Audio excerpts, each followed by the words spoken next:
দেখুন এটা পাটিসাপটা বানাচ্ছি।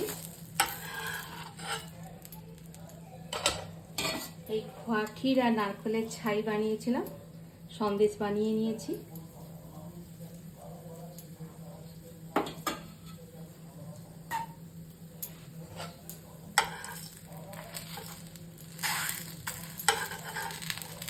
এটা গোবিন্দভোগ চাল বাটা আর একটু ময়দা দিয়ে করেছি।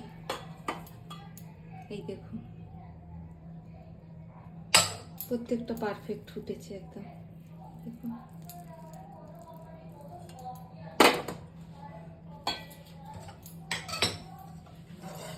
এই যে চালের ডোটা,